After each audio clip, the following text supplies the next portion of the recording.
ចិត្តផុតស្ពានស្ទឹងសែនហើយយកមើលទៅឃើញថាមួយបាទសូម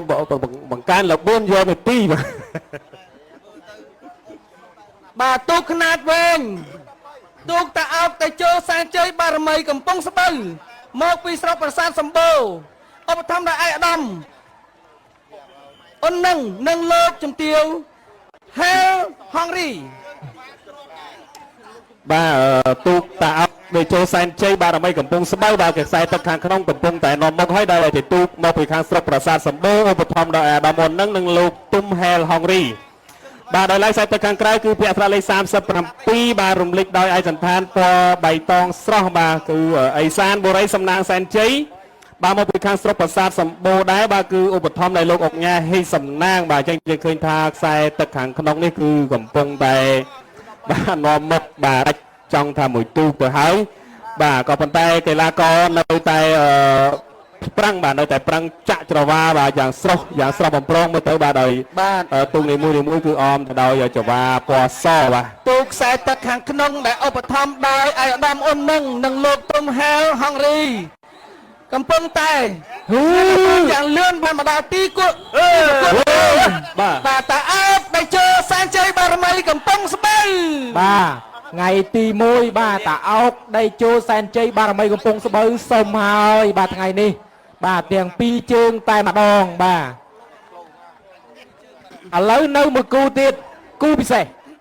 គូទី21បាទកំសាន្តស្ទឹងសែនដែលទទួលបានការឧបត្ថម្ភពីឯកឧត្តមឈៀងវុនប្រកួតជាមួយនឹងទូកដែលមានឈ្មោះថាសែនសេរីមានជ័យបាទទូកនេះគឺទទួលបានការឧបត្ថម្ភពីឯកឧត្តមងួនរិស័យអភិបាលរងខេត្តបាទហើយសូមជម្រាបជូនថាទូកនេះគឺមានចំណុះអុំស្មើគ្នាបាទរហូតទៅដល់75នាក់ឯណោះបាទចំនួនកីឡាករនៅលើទូកគឺមានរហូតទៅដល់75នាក់បាទយើងមើលពីចម្ងាយទៅឃើញថាគូ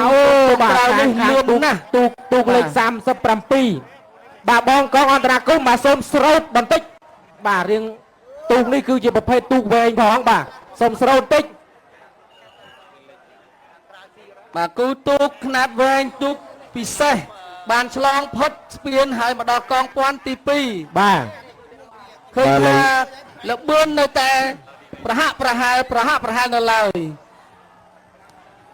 បាទឥឡូវគូទាំងពីរនេះគឺយើងមើលពីចម្ងាយទៅហាក់ដូចជាកំពុងតែប្រកិតគ្នានៅឡើយទេបាទយើងឃើញថាខ្សែទឹកខាងក្រៅគឺពាក់ស្លាកលេខ38សែនសេរីមានជ័យបាទហើយប្រកួតជាមួយនឹងទូកពាក់ស្លាកលេខ40កំសាន្តស្ទឹងសែនបាទដែលជាខ្សែទឹកខាងក្នុងបាទអញ្ចឹងគូទាំងពីរនេះគឺកំពុងតែបាទប្រឹងយ៉ាងអស់ទំហឹងតែម្ដងបាទគូចុងក្រោយណាខ្សែទឹកខាងក្រៅកំពុងតែមានព្រៀបបន្តិចបាទមិនទាន់ដាច់ទេបាទប្រឹងបន្ថែមល្បឿនឡើងបន្ថែមល្បឿននោះបាទទស្សនិកជនមកយើងជួយហៅទាំងអស់គ្នាឡើងដើម្បីឲ្យគូប្រកួតចុងក្រោយនេះមានសោភ័ណភាពទាំងអស់គ្នាបាទហូមួយបាទទូកខ្សែទឹកខាងក្រៅកំសាន្តស្ទឹងសែនឧបត្ថម្ភដោយឯកឧត្តមឈៀងវុនបានលូនកាន់តែឆ្ងាយពីខ្សែទឹកខាងក្នុងបន្តិចម្ដង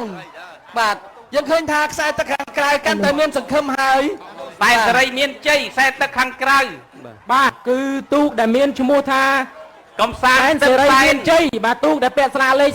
38បាទមកដល់ទីប្រវត្តិបាត់ទៅហើយបាទស្គាល់បងសាតាមកំសាន្តតាមដងស្ទឹង